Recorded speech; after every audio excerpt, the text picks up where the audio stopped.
Gaillard. Merci beaucoup, Pierre. Oui, alors je ne sais pas comment ça fonctionne. Oui, je suis très impressionné par l'intérêt que vous portez à ce sujet, mais cela dit, c'est un sujet qui, de fait, mobilise beaucoup d'énergie de la part à la fois des autorités nationales, mais surtout des discussions internationales. Et je voulais, pour l'introduire, prendre quelques exemples qui ont donné lieu à des manifestations particulièrement vives de cet intérêt. D'abord, le Sinaï. Il y a de nombreuses années, lorsque je commençais à être président de la CNT, nous avons été invités à rencontrer le directeur de l'information de Radio France, qui s'appelait à l'époque Yvan Levaille, je crois, mais qui nous racontait que des reporters de Radio France dans les rues du Caire s'étaient fait agresser pour avoir demandé dans des micro-trottoirs, vous voyez, ce qui est maintenant à la mode, aux gens ce qu'ils pensaient du Sinaï. Le Sinaï, c'est la prononciation en hébreu du nom, et donc s'ils avaient employé Sinaï, je pense que ça se serait beaucoup mieux passé pour eux. En 1982-83, il y a eu la guerre des Malouines. Donc vous vous souvenez de cette histoire probablement. L'Argentine revendique ces îles depuis longtemps sous le nom d'Islas Malvinas, c'est-à-dire îles Malouines, traduction directe de îles Malouines en espagnol. Les Anglais en sont propriétaires ou l'occupent, je ne sais pas exactement, peu importe d'ailleurs, depuis très longtemps, et les appellent les Falkland Islands. Et à l'issue de la guerre, qui a été assez rapide, il faut bien dire, l'Argentine a déposé un acte de capitulation dans lequel ils appelaient ces îles les Islas Malvinas, et le général anglais a refusé la capitulation au motif que ce n'était pas le nom de ces îles, et finalement ils ont redéposé un acte de capitulation dans lequel ces îles étaient appelées, suivant leur nom anglais, Falklands. C'est une façon de reconnaître évidemment la souveraineté britannique sur ces îles. Beaucoup plus récemment, en février, fin février 2022, quand la Russie a envahi l'Ukraine, un mouvement s'est fait jour en France pour demander que on remplace les noms de villes ukrainiennes par leur nom, enfin les noms français de villes ukrainiennes par leur nom ukrainien. Et par exemple, on nous a expliqué que Kiev était un nom russe et qu'il était scandaleux d'appeler Kiev Kiev et qu'il fallait l'appeler Kyiv. Ce sur quoi la CNT a publié un communiqué en expliquant que Kiev n'était pas le nom russe, c'est le nom français, qui est certes fondé sur un emprunt au nom russe Kiev, mais qui est un nom français, qui n'avait aucune raison de le remplacer par Kyiv pour des raisons de soutien politique. Alors, si on remonte à des principes généraux qui permettent de traiter la question de façon apaisée, une référence de bonne loi, c'est la Charte des Nations Unies, 1945, l'article 1er, et notamment les points 2 et 3. Donc ce sont les buts des Nations Unies, développer les relations fondées sur le respect du principe de l'égalité de droits des peuples et de leur droit à disposer d'eux-mêmes. Et le point suivant parle des activités des Nations Unies comme étant notamment de résoudre les problèmes internationaux d'ordre intellectuel, et typiquement celui-ci en fait partie. Alors, comment concilier ces deux droits lorsqu'il s'agit de pays différents du point de vue de leur communauté linguistique? Le droit des peuples à disposer d'eux-mêmes, il emporte pour les pays souverains d'un lieu donné d'exercer dans leur souveraineté la dénomination des lieux qu'ils habitent. Là-dessus, ça n'est pas contestable. Effectivement, chaque pays peut dénommer ces lieux. Mais à l'inverse, les pays étrangers, les peuples de pays étrangers ont aussi le droit de parler de ce pays et de ces lieux dans leur propre langue et sans chercher forcément à se caler sur la langue du pays d'origine que dans bien des cas évidemment nous ignorons. D'abord la plupart d'entre nous, la plupart des Français et puis la plupart des langues en nombre en tout cas, si ce n'est en emploi effectif. Donc cette question-là, c'est ce qu'on appelle la question des exonymes. L'exonyme étant défini par le glossaire du Genung, définition qui est ancienne mais qui elle-même est contestée. Donc vous voyez que cette question va chercher jusque dans le fond des détails. En tout cas, pour l'instant, elle est acceptable, même si elle n'est pas acceptée par tous. C'est donc une appellation toponymique dans une langue donnée d'un accident géographique. Bon, le terme accident géographique est lui-même défini par ailleurs, c'est pour ça qu'il est en italique ici, situé en dehors du territoire où cette langue est largement parlée. Et qui est de forme différente du ou des endonymes de cet accident géographique, c'est-à-dire le nom local. Voilà, donc en clair, Londres est un exonyme pour London, et en revanche, Düsseldorf n'est pas un exonyme pour Düsseldorf, c'est l'endonyme employé en français. Alors, l'enjeu est d'abord linguistique et culturel pour les locuteurs de la langue en question.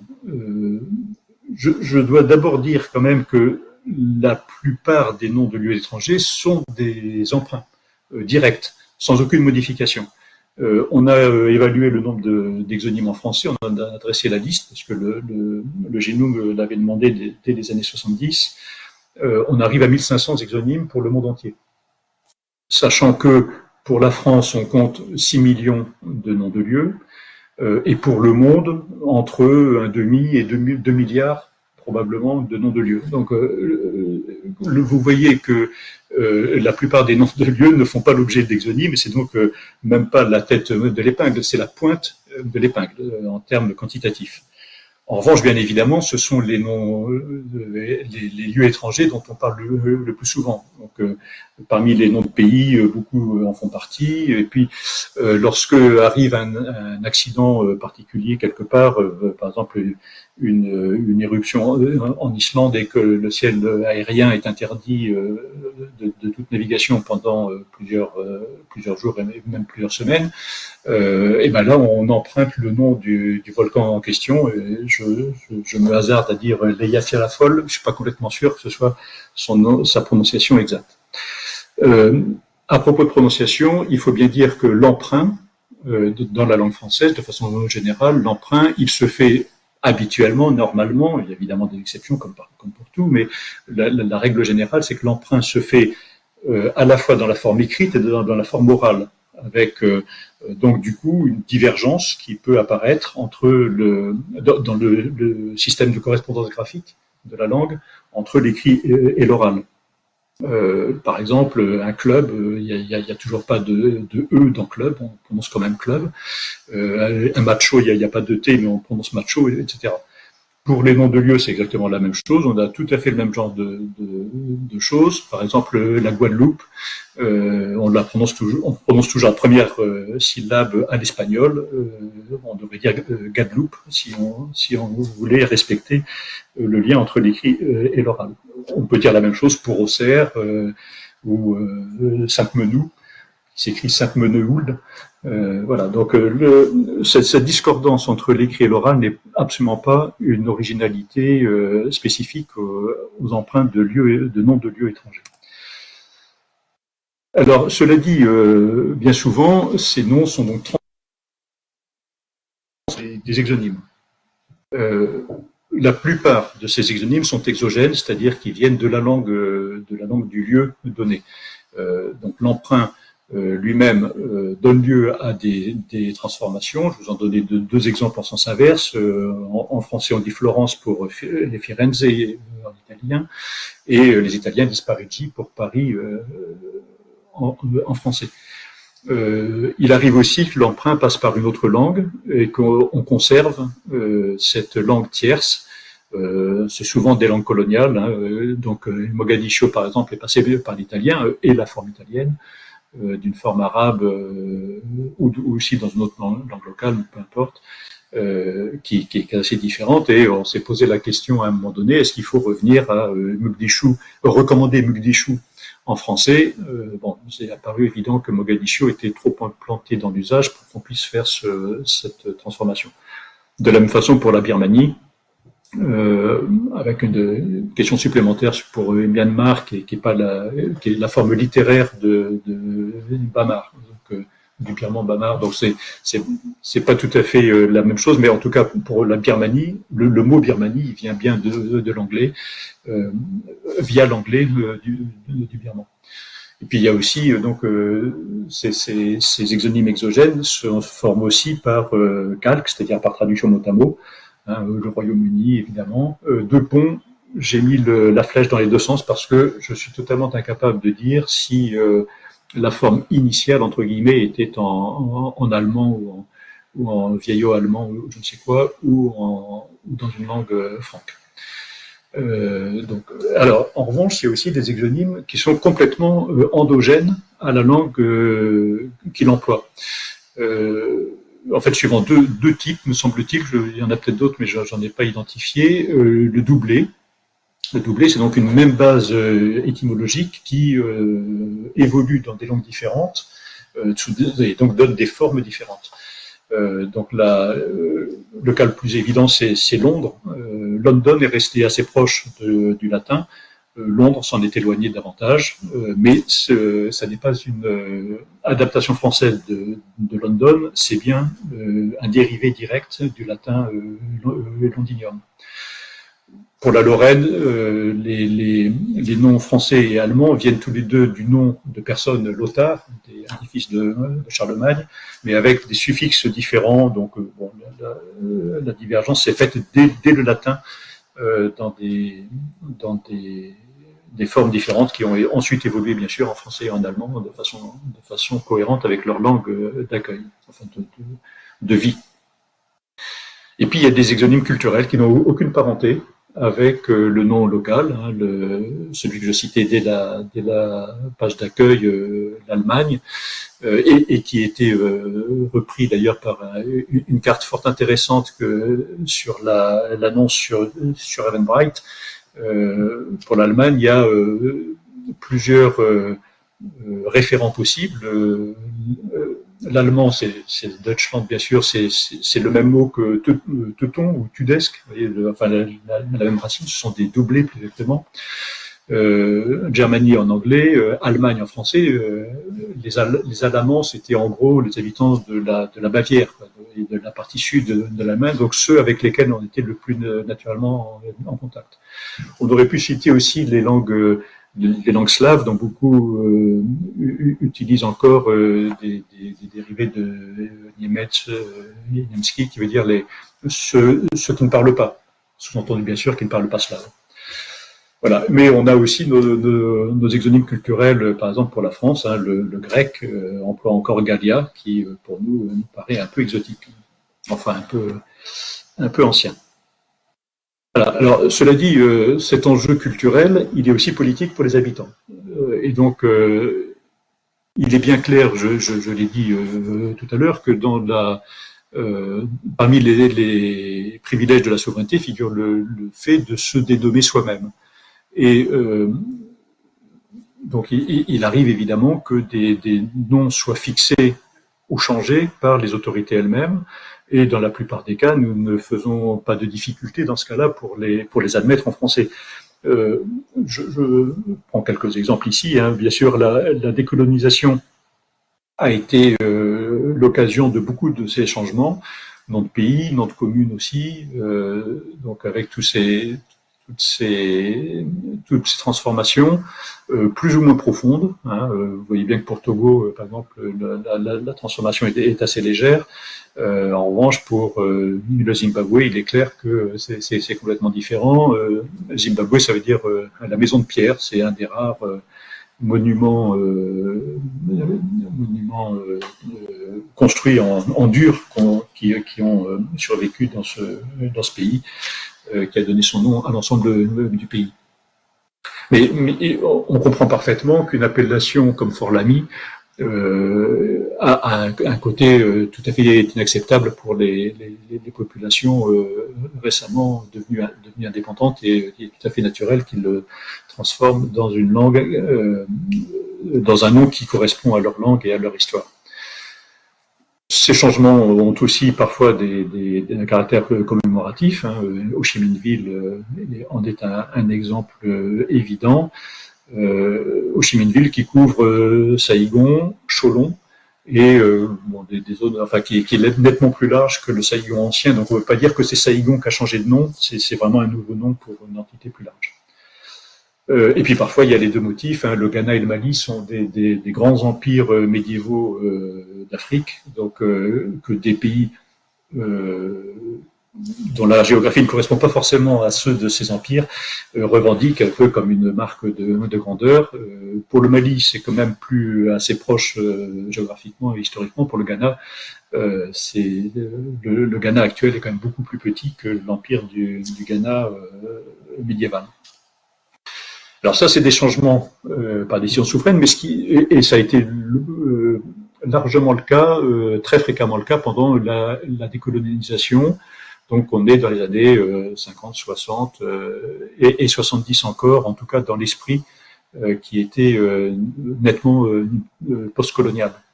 Les choses ont changé par la suite, et aujourd'hui les demandes de pays étrangers de changer le nom ne correspondent pas du tout à des changements de nom tels que je le décrivais précédemment. Ça correspond beaucoup plus à des réemprunts de l'endonyme, c'est-à-dire qu'ils demandent que leur nom local soit employé dans les autres langues.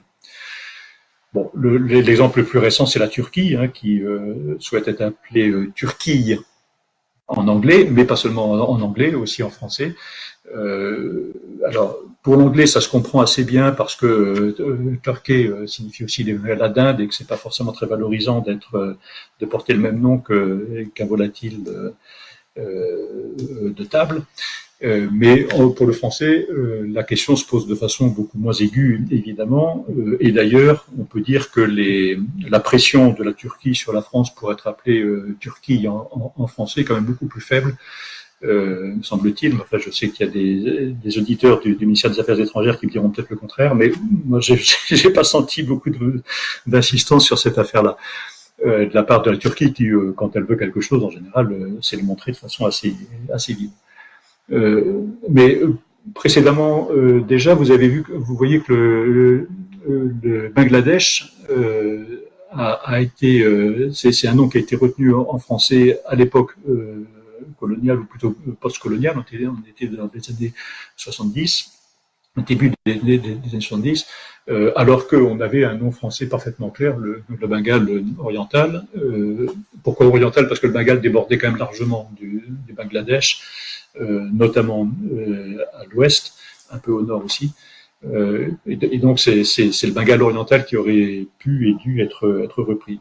Peut-être pour éviter cette extension d'oriental, on a admis en tout cas Bangladesh. Le Botswana, même chose, c'est manifestement une variante de l'étymon du nom ancien qui était employé par les Anglais de Bechuanaland. Mais dans certains cas, il s'agit simplement d'imposer des noms dans une langue qui n'est pas la leur. Les Biélorusses ne parlent pas particulièrement bien français, et donc on a un peu de mal à accepter qu'ils nous disent comment il faut les appeler en français. Je le dis parce que nous avons été l'objet d'un siège diplomatique assez long de l'ambassadeur de Biélorussie il y a une bonne dizaine d'années, qui voulait absolument qu'on change nos recommandations en Bélarus. Donc, on lui a expliqué que c'était pas de sa part, ni tellement possible pour nous de l'accepter. Le Cap-Vert, pareil, demande à être appelé Cabo Verde, la Moldavie, Moldova, etc. Bon, alors, il faut bien reconnaître que dans le système des Nations Unies, ces demandes n'ont pas toujours une vocation purement de défense culturelle de la langue. C'est parfois un artifice pour pouvoir remonter dans l'ordre alphabétique. Pourquoi? Parce que à l'Assemblée générale des Nations Unies, où donc les 192 pays sont invités à s'exprimer tour à tour, l'ordre d'intervention est fixé sur l'ordre alphabétique en anglais. Et donc, être appelé Côte d'Ivoire en anglais, c'est très intéressant par rapport à Ivory Coast. On gagne quelques lettres dans l'état civil, de la même façon que le Salvador, en imposant d'employer son article espagnol en anglais, gagne du SOE. C'est donc plutôt intéressant pour éviter de s'exprimer parmi les derniers. Voilà, donc ça c'est pas des motivations qui paraissent très intéressantes, mais malgré tout, ça crée une véritable pression sur le système. Alors, du coup, les solutions pour régler cette question sont de plusieurs types. Les Nations Unies ont fixé pour leurs besoins, comme je vous l'indiquais pour lors de parole à l'Assemblée générale, une règle très simple et très efficace qui évite tous les problèmes diplomatiques et qui pose des problèmes linguistiques. On en parle aux traducteurs, notamment, qui sont très malheureux de l'application de cette règle.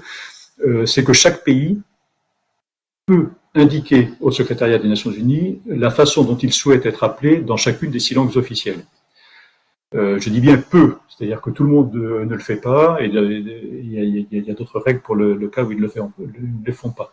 Mais tous peuvent le faire. Et donc, tous les cas que j'ai cités précédemment l'ont fait, et donc sont appelés Moldova, Turquie et je ne sais quoi en français onusien.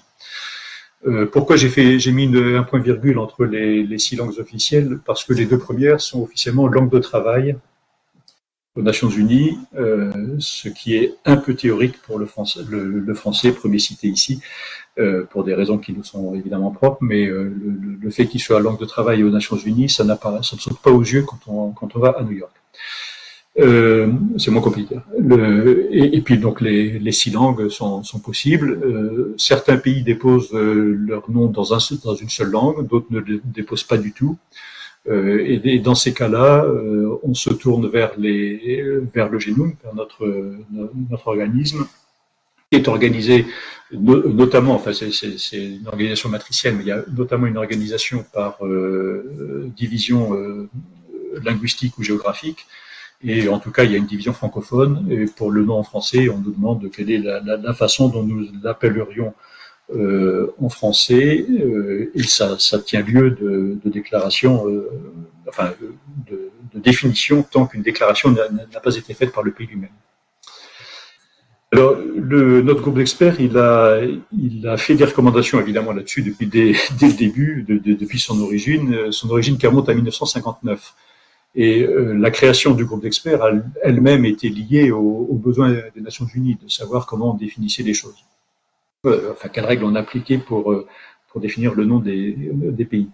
Alors, ce qui a été fixé à l'époque, c'est qu'une priorité devait être donnée à l'endonyme, au nom local. C'est la politique historique du GNUM, et ça a été rappelé régulièrement de réunion en réunion, de session en session, notamment parce que ça avait beaucoup de mal à entrer en application. Et puis à partir de 2002 déjà, la convention de l'UNESCO sur la sauvegarde du patrimoine culturel immatériel n'était pas encore adoptée formellement, mais déjà a commencé à se faire jour une tendance. Il y avait des prémices précédemment, mais une tendance assez nette à affirmer que les noms de lieux en général, que les noms de lieux font partie du patrimoine culturel immatériel. Ils doivent être sauvegardés. Et aucune exception n'a été faite pour les exonymes par rapport aux autres noms de lieux. Alors bon, ça n'a pas été affirmé en tant que tel pendant longtemps, maintenant ça l'est, mais c'est des petits pas, on avance toujours assez lentement au GNUM, puisqu'il y a plus d'une centaine de pays représentés et qu'on fonctionne par consensus sur ces questions. Donc les choses sont très compliquées et longues à bouger. Il n'empêche qu'il y a quand même assez nettement un renversement de tendance, et cette priorité aux endonymes qui reste dans les textes et qui reste une référence pour beaucoup, est contrebattu par cet objectif de sauvegarde des noms de lieux en tant que patrimoine culturel immatériel, et notamment des exonymes. Et vous voyez que sur les exonymes endogènes, notamment culturels, comme l'Allemagne pour Deutschland, il est bien évident que ça correspond à une vision des choses qui a son sens culturel, qu'on ne peut pas évacuer comme ça simplement pour des questions de règles d'harmonisation. Il reste aussi que le génome n'a pas pris toujours de position extrêmement précise sur la façon de procéder, et il invite presque principalement les autorités nationales à agir sur la question et à établir leurs propres règles. Alors, nous, c'est ce que nous avons fait, à vrai dire, en 2 temps. Là, je cite sur le transparent la règle actuelle qui est fixée par l'arrêté de 1993. Et il n'est pas inutile de rappeler que précédemment, dans les années 80 notamment, il y a eu une opération de suppression d'exonymes qui a été conduite en France. Et donc je précise que la CNT n'existait pas encore. C'était la commission de toponymie de l'IGN qui agissait dans ce domaine. Et à ce moment-là, on a transformé par exemple Amman, la capitale de la Jordanie, on a supprimé le E final. Suriname, au contraire, on en a rajouté un.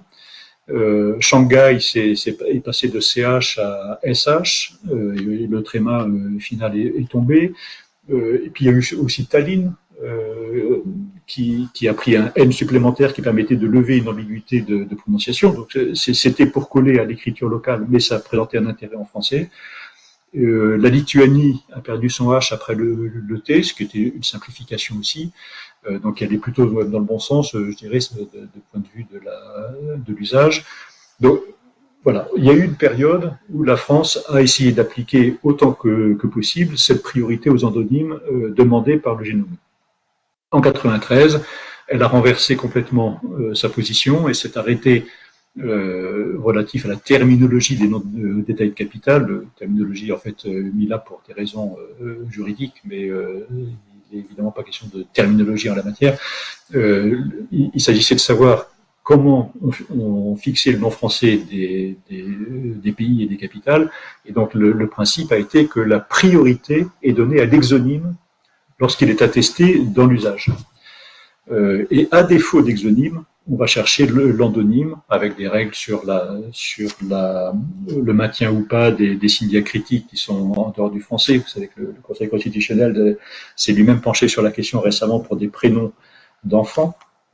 Des règles pour la transposition, la translittération d'exonymes en alphabet étranger, ou la transcription d'exonymes dans des langues qui n'ont pas d'alphabet, voire pas d'écriture, mais ça n'existe pas au niveau des pays. Voilà, donc ça c'est la règle actuelle qui a été fixée en 93 et que nous appliquons presque systématiquement. Alors je dis presque systématiquement parce qu'il y a évidemment quelques exceptions qu'il faut évidemment admettre. Il n'y a pas de règle sans exception, et l'exception est souvent nécessaire pour faire admettre la règle. Donc du coup on accepte les vrais changements de nom, mais encore une fois il n'y en a plus beaucoup. En revanche, on refuse les réemprunts d'endonymes. Alors, quand même, il y en a plus beaucoup, mais ça existe encore. Exemple, Madras. Madras a été rebaptisé effectivement en Inde, en Chennai, avec la forme anglaise Chennai qui est ici rapportée, et une forme hindi où il n'y a pas de H, mais un signe diacritique sur le C et un autre sur le I, peu importe. Toujours est-il que dans ce cas-là, on a estimé que l'usage de Madras était tellement implanté, avec même une déclinaison dans les noms communs, qu'on devait maintenir l'exonyme traditionnel. Et puis il y a des exceptions d'ordre diplomatique. Le Swaziland, là, il y a 2 ou 3 ans, je crois, enfin c'est assez récent, à être appelé dans toutes les langues de son nom Svati, puisqu'il y a 2 langues officielles au Swaziland, l'anglais et le Svati. Le nom anglais, c'était Swaziland, donc c'est une de leurs langues officielles. Et dans cette langue officielle, dans cette langue officielle anglaise, ils ont eux-mêmes remplacé Swaziland par Eswatini, avec un petit E et un grand S, soit dit en passant, et nous avons accepté, pour des raisons diplomatiques, parce que notre ambassadeur sur place trouvait que la pression montait quand même un peu trop, d'admettre Eswatini comme concurrent à Swaziland, en laissant l'usage tranché à l'avenir. Mais Eswatini écrit évidemment suivant les règles françaises, c'est-à-dire avec une capitale initiale et non pas la deuxième lettre, ce qui aurait été quand même particulièrement bizarre. On avait eu le même débat, par exemple, pour N'Djamena. Dans le nom N'Djamena, le vrai début du mot dans la langue locale, c'est le J. Le N initial est une espèce d'apostrophe qui ne se prononce quasiment pas. Enfin bref, nous avons mis la capitale au N de N'Djamena. Alors actuellement, nous ne sommes pas encore confrontés, mais nous pourrions l'être prochainement à une demande. Vous avez entendu sans doute que lors du G20 à New Delhi, la présidente et le Premier ministre de l'Inde se sont qualifiés en anglais de président et Premier ministre de Bharat. Bharat, c'est le nom hindi de l'Inde, alors que India est le nom anglais. Or, ces deux langues sont officielles en Inde. Le hindi en vertu de la Constitution, l'anglais en vertu d'une loi de 1963. Donc avec un statut quand même un peu inférieur, mais ce sont les deux seules langues officielles au niveau national. Il y a ensuite des langues régionales qui sont nombreuses, hein. Il y en a une quinzaine ou une vingtaine, je crois, peut-être plus de 20. Donc Bharat, c'est le nom hindi. Il vient effectivement d'une origine complètement différente de India ou Inde. C'est le royaume de Bharata, Bharata étant le héros légendaire qui a donné son nom au Mahabharata. Voilà, donc c'est un nom dont on voit l'origine tout à fait différente de India, qui était le nom latin venant du grec et qui en persan signifiait le pays au-delà de l'Indus. L'Indus, c'est un fleuve qui aujourd'hui coule entièrement dans le Pakistan, ou pratiquement entièrement. Je passe sur la source. Et donc effectivement, l'Inde, c'est le pays au-delà, il n'y a pas de doute. On voit bien que la référence culturelle est différente et qu'elle est liée à la géographie et à l'histoire tout à la fois. Donc on ne peut pas facilement, nous, abandonner ce nom d'Inde, et on verra ce qu'il ressort éventuellement de demandes officielles. Pour l'instant, il n'y en a pas de l'Inde pour être rebaptisé en anglais ou en français. On verra ça ultérieurement, éventuellement. En tout cas, dans cette problématique de conciliation d'approche de la dénomination, on a donc deux bases vraiment complètement différentes qui reflètent des conceptions politiques véritablement différentes. L'approche culturelle, c'est l'attention à l'usage courant. Pour un linguiste, c'est l'usage qui commande. On sait bien qu'il y a aussi des grammairiens qui aiment donner des règles et vouloir que la règle s'applique contre l'usage. Le vrai linguiste, c'est pas ça qu'il fait, c'est qu'il regarde l'usage et il essaie d'en tirer une règle qui rend compte de l'usage. Alors ça, c'est l'approche culturelle que nous défendons pour les exonymes. L'usage, il dépend essentiellement d'une dynamique collective fondée sur l'intercompréhension et sur l'histoire culturelle. Et puis à côté de ça, il y a une approche beaucoup plus politique qui consiste à dire, en fait, soyons tout à fait honnêtes, ça consiste à dire le réel c'est très difficile à commander, pour avoir des résultats c'est plus facile de le faire dans le champ symbolique. Et donc on va jouer sur les noms de lieux, ça on sait faire, il y a des lois, il y a des règles, on peut changer le nom de lieu. Et chercher à imposer à l'État voisin d'employer son propre nom de lieu. Alors, il est vrai aussi que, quand je dis que ça reflète des conceptions politiques différentes, il est vrai aussi que la première approche culturelle est assez naturellement celle des démocraties libérales. La seconde approche politique, d'autant plus que les réalités socio-économiques sont d'autant plus difficiles à modifier qu'on a une approche de gouvernance descendante. L'approche politique, elle est souvent quand même le fait de pays qui ont des régimes un peu autoritaires. Et donc on a à l'opposition entre locaux et étrangers, superpose une opposition entre pays démocratiques libéraux et pays plus autoritaires, qui correspondent maintenant plus d'ailleurs tellement à des questions géographiques, occident ou pas. Et donc on voit bien que dans les discussions que nous continuons à mener au Génome pour arriver à une solution disons, de compromis, nous sommes aussi face à ces tensions, avec aussi des contre-emplois. Hein. Je ne cacherai pas qu'il y a notamment des experts d'une démocratie tout à fait avancée qui sont tout à fait contre l'emploi des exonymes. À l'inverse, nous avons eu le soutien de représentants d'un pays qui n'est pas considéré comme démocratique à l'appui de l'emploi des exonymes. Évidemment, les choses sont compliquées. Il y a de multiples raisons qui influent sur la position prise. Également le fait qu'il n'y a ou pas des minorités linguistiques, parce que beaucoup de pays sont très inquiets que les minorités linguistiques deviennent des séparatismes. C'est le cas de la France d'ailleurs, mais pas seulement. Et donc voilà le genre de difficultés que nous avons, et ce qui explique sans doute que l'affaire, depuis 60 ans, n'est toujours pas réglée. Voilà, merci de votre attention.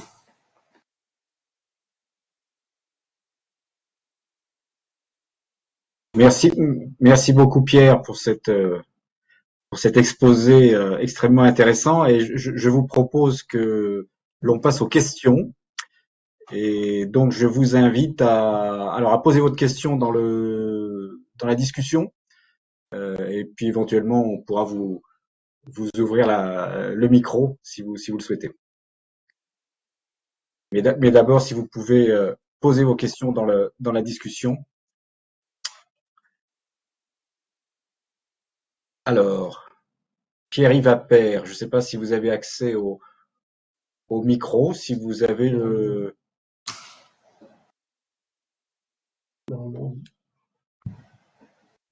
il a la possibilité, il faut qu'il si vous avez la possibilité d'ouvrir votre micro, monsieur Appert, pour poser votre question.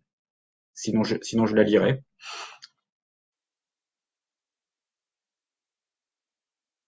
Bon, bah, écoutez, je vais lire votre question pour tout le monde. Y a-t-il un mot pour désigner cette volonté politique de modifier les mots parce que c'est plus facile que de modifier le réel? La question dépassant largement celle des noms de lieux. Oui. Pas à ma connaissance, mais en tout cas, vous avez tout à fait raison. La question dépasse largement celle des noms de lieux. Je l'ai mentionné d'ailleurs qu'entre parenthèses dans, dans la fiche finale. Mais oui, c'est vrai, bien sûr, il y a cette espèce de politique symboliste. Voilà, je tente une expression à défaut d'un mot pour rendre compte de ça. Enfin, on voit bien que beaucoup de régimes autoritaires ont tendance à employer ça pour essayer de justifier.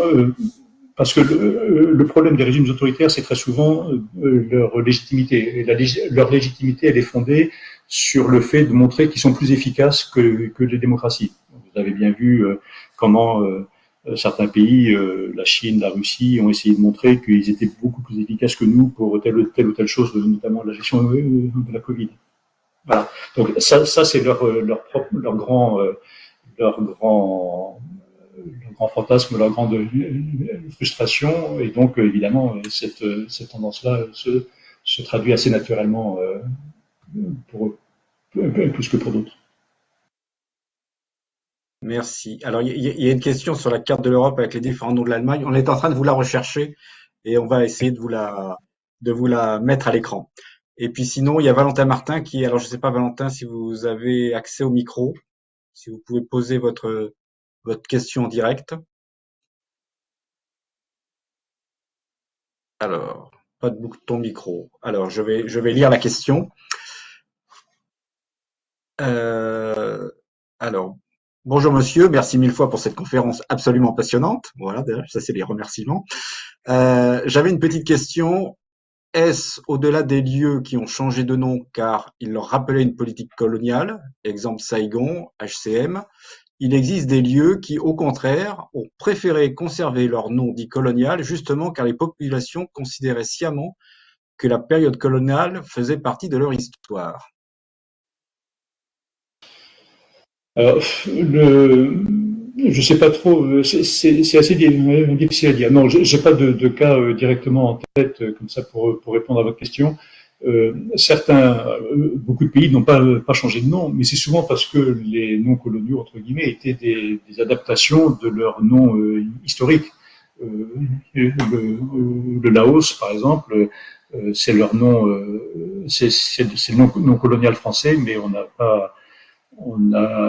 avait repris un nom historique. Au niveau des communes, je suis pas sûr qu'il y ait beaucoup de cas mais c'est probablement enfin il y a sans doute des cas, mais plus probablement je dirais par lassitude, par faiblesse, par désintérêt que par fierté. En revanche, ce qui est certain, c'est que les changements de nom dans les pays décolonisés n'ont pas été consensuels. Beaucoup de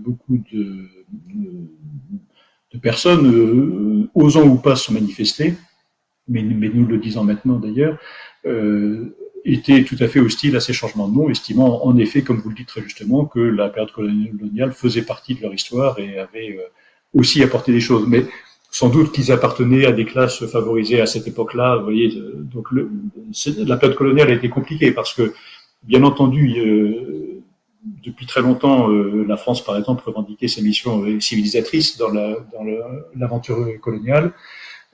Et de fait, elle s'est appliquée, mais elle s'est appliquée aux élites qui étaient au service de la France et assez peu au reste des populations. Donc du coup, ces élites-là étaient reconnaissantes effectivement de ce qui avait été fait et avaient plutôt envie de conserver les noms. Enfin, vous voyez, voilà, l'histoire coloniale est loin d'être aussi noire et blanche qu'on voudrait le montrer parfois.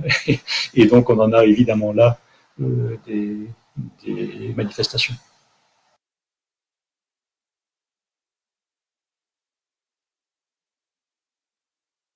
Alors oui, cette carte effectivement est intéressante. Je vais peut-être me permettre de la commenter un tout petit peu. Alors on voit évidemment les zones d'influence aussi de chaque langue. Hein, les langues latines font presque bloc, presque évidemment.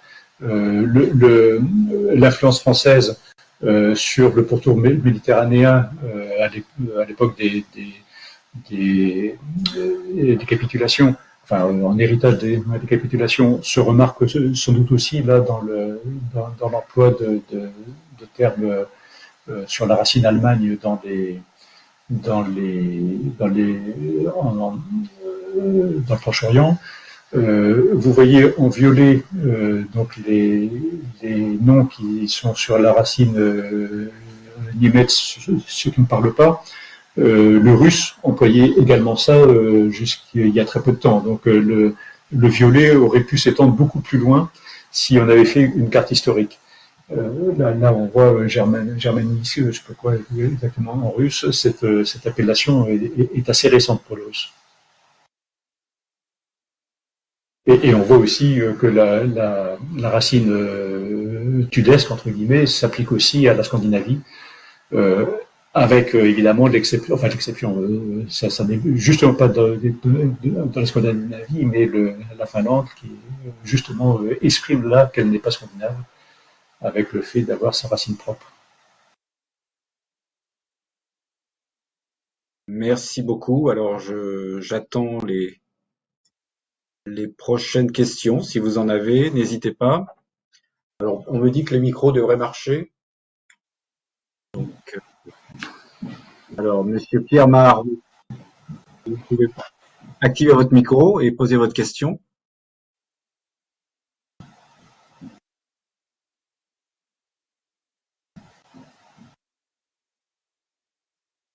Non, ça ne marche pas. Alors, si vous ne le faites pas, je l'ai lu. Tu peux peut-être la. Alors, je vais la lire. Donc, effectivement, merci pour la présentation. Existe-t-il une banque d'informations regroupant le meilleur état de l'art des différents noms acceptés dans les différentes langues pour chaque pays? Le choix de chaque pays à l'ONU étant restreint aux 6 langues officielles. Oui, alors pour ce qui est des langues étrangères, je ne sais pas exactement ce qui existe, mais ce que je peux dire, c'est que la société Google est très attentive à recueillir les appellations officielles dans les différentes langues. Elle participe toujours à nos sessions, elle est représentée régulièrement. La session que nous avons tenue cette année, ils étaient 7 ou 8. Et donc effectivement, ils sont attentifs à ça, ils ont compris que le caractère officiel d'un nom est important. Or, Google fait une traduction dans toutes les langues, ou à peu près, enfin dans un très grand nombre de langues, pas toutes bien sûr. Euh, et donc vous pouvez, par ce biais-là, avoir des éléments, mais qui dépendent crucialement du fait de savoir si Google a accédé pour la langue en données, la langue que vous cherchez, à des données labellisées ou non. Donc voilà, la meilleure recommandation que je puisse vous donner. Pour le français, bien sûr, ça existe, mais ça, je pense que vous le saviez. La CNT a une publication qui s'appelle Pays, territoires et villes du monde, qui recense en français les recommandations en la matière. Et dans un avenir proche, ce sera l'INSEE, le code officiel géographique de l'INSEE, qui est défini depuis 2017 par la loi, par un décret, comme étant données de référence pour les données géographiques, et dont la base est en train d'être mise à jour parce qu'il y avait des petits défauts, elle était historique et ne permettait pas d'assumer complètement ce rôle de données de référence, mais je pense que dès l'an prochain, ça sera effectivement la donnée de référence pour le français pour les lieux étrangers.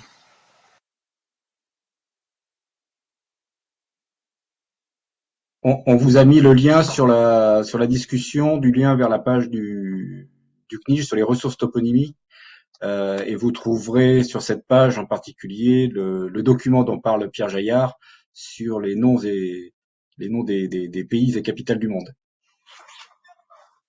Alors, y a-t-il d'autres questions? Et je pense que vous y trouverez aussi le lien vers le COGE, hein, le code officiel géographique dont je parlais tout à l'heure. Alors, Olivier Plessis, levez la main. Alors, Olivier, est-ce que le micro Oui, marche? bonjour. Vous m'entendez? Très bien. Parfait. Bonjour. Oui, merci pour cette conférence. Donc moi, mon rôle est de créer des cartes, notamment des cartes des pays étrangers. Donc j'utilise effectivement le document que vous citiez. J'aimerais savoir si parmi les 1500 toponymes que vous avez évoqués, tous se retrouvent au moins au niveau des noms des villes et des pays. Pour les pays, j'ai pas de doute, mais pour les villes, j'en ai un. Est-ce que ces 1500 toponymes se retrouvent dans le document que vous évoquiez? Non, alors, effectivement, le document que j'évoquais n'avait pas vocation à recueillir tous les exonymes. Cette liste, vous la trouverez sur le site de la division francophone du groupe d'experts des Nations Unies pour les noms géographiques, sous le nom Le Tour du monde en français. Et là, vous avez les 1500 toponymes, les 1500 exonymes qui comprennent non seulement des noms de pays, des noms de communes, de villes, bien sûr en général, mais aussi des noms de lieux, des chaînes de montagnes, des déserts, des choses comme ça, qui sont également des exonymes. Ou des mers et océans, puisque dans votre cartographie, je sais qu'une attention particulière est apportée aux mers et océans. Alors, Valentin Martin a levé la main. Oui, allô, est-ce que vous m'entendez? Oui, parfait, allez-y. Oui, bonjour, j'utilise le micro du coup. Merci mille fois pour cette conférence, c'est très intéressant. J'avais une deuxième question, c'était que est-ce que au-delà des questions endonymie, exonymie, est-ce que la Commission des Nations Unies a travaillé également sur la façon dont on traduisait en alphabet local un lieu étranger? Je prends l'exemple Beijing qui est traduit donc du chinois directement. Euh, et comment est-ce que voilà, j'imagine que ça fait un peu également partie des questions endonymies, exonymies. Comment on fait pour traduire dans un autre alphabet un lieu, un territoire, un pays ou une ville? Voilà, je vous remercie. Oui. Merci.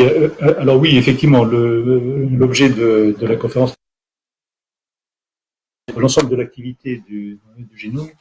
Le sujet des exonymes est le sujet le plus chaud actuellement au sein du génome, parce que bon, on est en train de relancer la question et que j'espère qu'on peut arriver à un résultat un jour prochain. Mais en fait, le groupe d'experts a de très nombreux groupes de travail sur des sujets, sur les sujets les plus variés, dont évidemment celui-ci. Enfin évidemment, je ne sais pas si c'est évident, mais en tout cas c'est le cas. Oui, on a des recommandations sur la façon de traiter les. Alors nous avons deux éléments. Hein. Il y a la romanisation, c'est-à-dire la transformation d'alphabet latin d'une langue alphabétique, enfin dont l'écriture est alphabétique. Donc il y a un groupe de travail qui donne un certain nombre de recommandations, enfin qui officialise plus exactement, qui officialise au niveau mondial des systèmes de romanisation qui ont été adoptés au niveau national ou au niveau international, par exemple pour l'arabe. Puisque c'est la Ligue arabe qui a adopté un système qui nous pose d'ailleurs bien des problèmes. Bon. Donc oui, ça existe. Et puis il y a aussi une question sur la transcription de noms qui sont dans des langues non alphabétiques. Vous parlez de Pékin. Donc la Chine a adopté son propre système de transcription alphabétique du mandarin. Et donc ce système est accepté par les Nations Unies. Je précise que Pékin fait partie des exonymes français. Donc on estime que Beijing, qui en fait ne correspond absolument à rien, au sens où le système de romanisation, il a utilisé des lettres dont les sons en français ou en anglais d'ailleurs n'existent pas en chinois. Et donc on se trouve avec un système où la lecture directe de la transcription chinoise donne quelque chose qui ne correspond en rien à la façon dont on prononce le nom chinois. Et Pékin est en fait beaucoup plus proche de la prononciation chinoise de la ville que Beijing. Donc voilà, c'est une des raisons pour lesquelles nous préférons maintenir notre exonyme français. Voilà, mais les autres sujets du groupe d'experts, hein, c'est les questions informatiques, la gestion des données toponymiques, la terminologie toponymique. Hein, je vous ai cité en introduction la définition de exonyme, j'aurais pu vous donner celle d'endonyme, celle d'accident géographique, tout ça est géré par un de nos groupes de travail. Les systèmes de romanisation, on vient d'en parler. Les questions de formation, notamment pour les pays qui abordent la toponymie comme étant un sujet plus ou moins nouveau pour eux. Donc on a mis un système en place des systèmes de formation. Le groupe sur les exonymes, et on a créé aussi donc en 2002 un groupe sur les noms géographiques comme patrimoine culturel immatériel. Voilà, et puis on en a encore sur l'activité même sur comment dire, la mise en œuvre du plan d'action sur l'Afrique. On a une équipe spéciale qui travaille sur l'Afrique parce que c'est vrai que des problématiques. En fait, l'Afrique cumule beaucoup des problématiques qu'on a vues. Et donc, on est obligé de prendre les choses de façon plus personnalisée pour elle. Voilà. Très bien, merci beaucoup. Alors, il nous reste encore quelques minutes. Hein, n'hésitez pas si vous souhaitez poser encore des questions à prendre la parole ou à l'inscrire dans la discussion.